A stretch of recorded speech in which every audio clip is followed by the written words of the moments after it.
Born on March 1, 1950, in Perry County, Indiana, Daniel Joe Hittle. A name that caused so much grief to numerous people.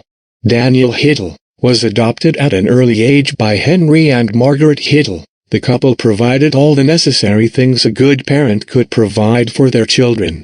The moral support he gained from his adopted parents did not deter Daniel Hittle from being a drug addict. He was not good with alcohol either, because he was very aggressive when he was drunk. He was often physically and verbally abusive to the people close to him, and would often torture and kill stray animals. In one incident, he shot a neighbor's dog for barking at him. In another case, he decided to kill the family dog since he thought it was killing other farm animals. To do so, he tied it to a tree, shot it with his shotgun, and then left the corpse tied to it. On another occasion, Hittle tied his parents' dog against a tree, shot it, and left it hanging there. He then fired another shot into the side of the house, tearing a hole in it, and laughingly said he had air-conditioned the structure.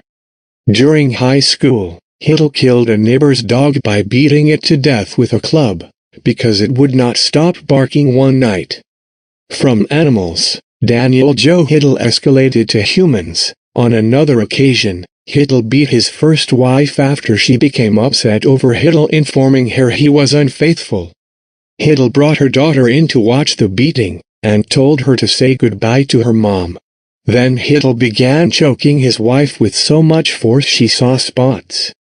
Hittle was physically and emotionally abusive towards his second wife as well. The day of a wedding shower for them, he hit her when she didn't clean up the pieces of a mirror he broke. Hittle also once shot out her tire, and he kicked her in the stomach when she was pregnant and past her due date. Hittle slapped his second wife's baby daughter across the face when she wouldn't stop crying, and he failed to support the two of them financially. Instead, he spent his disability pension on alcohol. On April 4, 1973, Hittle, angry that his adoptive parents' dog had supposedly scratched his truck, started arguing with his stepmother, Margaret, during the scuffle. She allegedly said that he did not dare to shoot her, only for Hittle to retrieve his shotgun and immediately did so. While attempting to reach for his own firearm, Henry was also shot and killed on the spot. The incident was immediately reported to the police by alarmed neighbors, with authorities quickly arriving on the scene and arresting Hittle. His adoptive parents' bodies were found lying just inside the front door of the house. Hittle was subsequently charged with 2 counts of first-degree murder, and a $15,000 bond was placed. He pleaded guilty to 2 counts of second-degree murder and received 2 concurrent 30-year sentences, to be served at the Minnesota Correctional Facility Stillwater.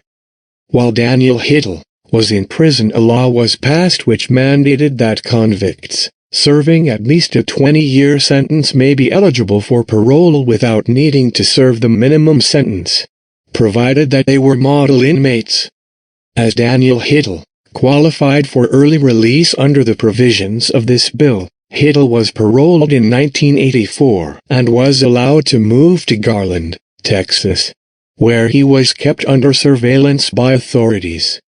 A habitual drug user, Daniel Hittle continued using drugs supplied by his drug dealer, 39-year-old Mary Goss. On many occasions Daniel Hittle and Mary Goss would argue over debts Hittle owes his drug supplier Mary Goss, and she had him arrested for slashing her tires.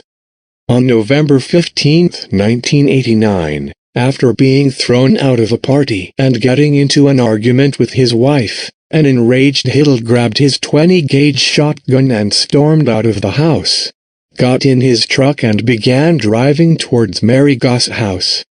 Daniel Hittle was stopped by 48-year-old police officer Gerald Ray Walker, who pulled him over for driving over the speed limit. Daniel Hittle taught the police officer Gerald Ray Walker, "We'll see the gun he was carrying."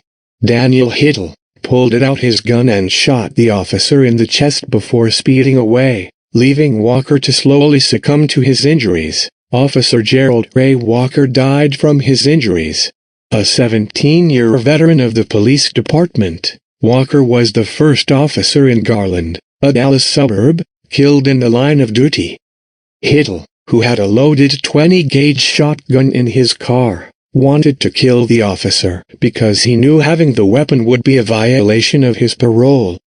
Unbether Daniel Hittle continued on his killing spree. He arrived at Mary Goss' house, killing her and her friends instantly. After he arrived at Goss' house, he burst through the door and opened fire, killing Goss and two of her friends, 36-year-old Richard Joseph Cook and 19-year-old Raymond Scott Gregg. He then noticed Goss' 4-year-old daughter, Christy Condon, and after reloading his shotgun with new ammunition, he proceeded to shoot her in the face. But what Daniel Hittle did not know was, before Officer Gerald Ray Walker died from his injuries, Officer Walker had radioed the license plate number of his truck, and police were looking for him. They spotted him near his home and gave chase. An off-duty firefighter, who was at the traffic stop where Walker had been, had called for help using the officer's mobile radio. There were officers all over looking for Hittle. An off-duty firefighter, who was at the traffic stop where Walker had been, had called for help using the officer's mobile radio. Daniel Hittle started shooting the officers trying to arrest him. Realizing his ammunition was finished, he surrendered to the police. Daniel Joe Hittle was being treated for minor injuries suffered during the shootout. Hittle was interned at the Garland City Jail on $250,000 bail, where he was charged with capital murder and 3 counts of attempted murder with the police-related shootings. Hittle, who seemed jovial and carefree throughout the trial, said nothing, merely nodding when State District Judge Richard Mays pronounced the death sentence. The Dallas County jury deliberated about an hour. At trial, his sister Anderson testified against Hittle, describing the pain she felt when she learned that Hittle killed their parents on their Minnesota farm in 1973. Anderson also said she felt some remorse.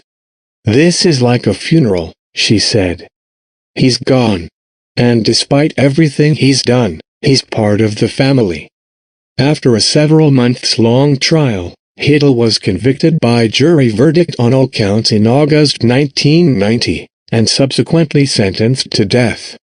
Hittle unsuccessfully attempted to appeal his sentence to both the state and federal courts, only for his death sentence to be upheld at each venue. Prosecutors used words like scary and evil to describe condemned murderer Daniel Joe Hittle. Hittle, whose appeals were rejected by the U.S. Supreme Court, made no clemency request to Governor George W. Bush, who had authority to grant a one-time, 30-day reprieve. Only once in his nearly 6 years in office has Bush used the power to stop an execution, and that inmate subsequently was put to death. Daniel Joe Hittle was executed by lethal injection on the 6th of December 2000, in Huntsville, Texas for the murder of a police officer. Hittle declined to speak with reporters in the weeks before his execution.